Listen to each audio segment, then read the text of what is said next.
Oh,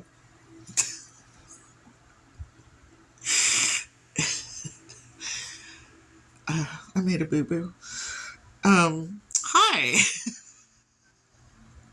This is take two. Hi. I'm at Retzi. I am going to be. I'm reading in my jammies, doing my reading in my jammies series, and I really enjoy this. Um, Too funny. Uh, I wrote this. I started writing this yesterday while at church.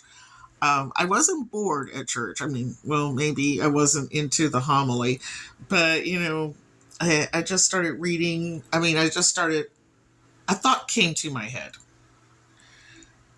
and I couldn't ignore it, and it just kept hitting me upside the head.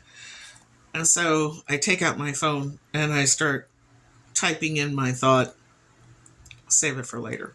Well, then another thing. So I typed the second paragraph and put it away. And I'm like, okay, go back to listening to whatever the Reverend is saying. And by that time, I had already lost, where the heck is he going with this? But what I'm going to read is a piece of prose. I don't know if it's going to be any more than what it is right now. I like it. I like the way it is. I like its shape. I mean, I think it could become something else, or it may just stay the way it is. We'll see what happens. It's called And. A man sat on a bar stool over which he seemingly had some ownership. A pile of papers, scattered books, and leaflets provided a nice barrier on the table in front of him. Somewhere in the midst of that paper strewn no man's land sat a pint of amber ale on a coaster, near it a tequila, Blanco, neat, in a shot glass. He was nervous about attracting attention, but did all he could to make himself the center of attention. That is who he is, and as much as he fought it, he couldn't help but attract attention. He wrote and wrote, who knows what and for who knows what purpose, but he could not allow his words to blossom because that would attract more attention. He couldn't let out that one truth of himself. The one thing he did so long ago, a mistake he made that will forever tag him, and thus he must live the lie of recluse, shunning the socialized world for fear he may make that mistake again. At the other end of the bar, in the very far corner, sat a cellist working her bow across the strings, letting a mournful yet achingly beautiful song loose on the scattered patrons. Her afro glistened as if the stars were strung throughout it. Her mahogany skin shone and highlighted by the strands of the Christmas lights swirled on the ceiling throughout the long, narrow bar. On her small table was a cordial in a delicately etched gold rimmed glass. This was her first time here. She walked in with a boldness that could not be denied. Carrying her not so subtle instrument, she asked if she could play some tunes for practice.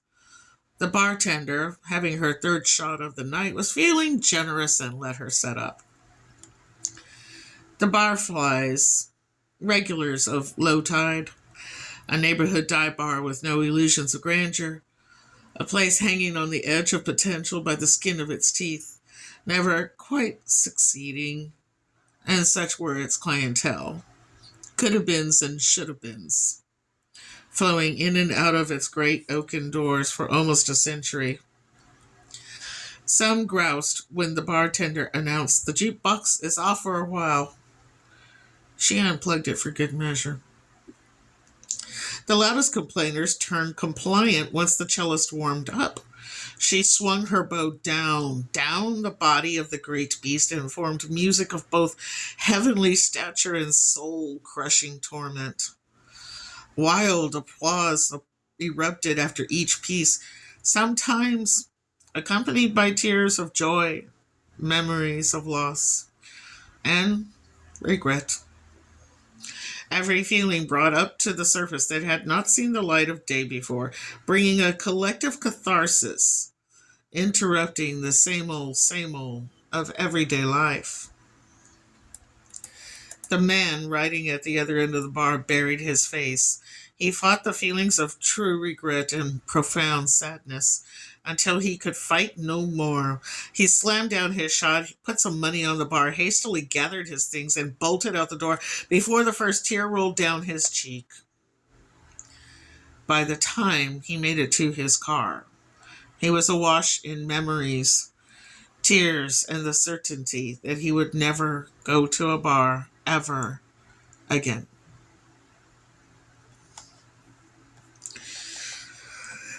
I hope you enjoyed that. I hope I didn't stumble too many times. I'm not a professional reader, and nor do I edit these things. So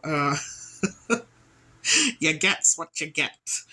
Um, I have a blog on WordPress. It's called Happy Hour Murders. Yes, that's what I said. Happy Hour Murders. One of the first things I wrote and never published. I would like to publish it one day, but I mean, I read it sometimes right now, and it's just so, I would have to rewrite the whole thing all over again. But I like the characters; they're very special to me. But I like doing this little series where I read things in my jammies. And if you want me to read something of yours, which that would be like so totally cool, please get in touch with me through YouTube or through happyhourmurders.wordpress.com. Or you may even find me on Facebook at Laurette Escobar. Yeah, real complicated Facebook there. But yeah, I hope y'all enjoyed it. I really do. And I hope y'all have a great whatever it is right now for you. I don't know if it's morning, night, or noon, or whatever. Just be good to one another. Be good to yourselves. And yeah. Besitos. Hasta luego, amigos.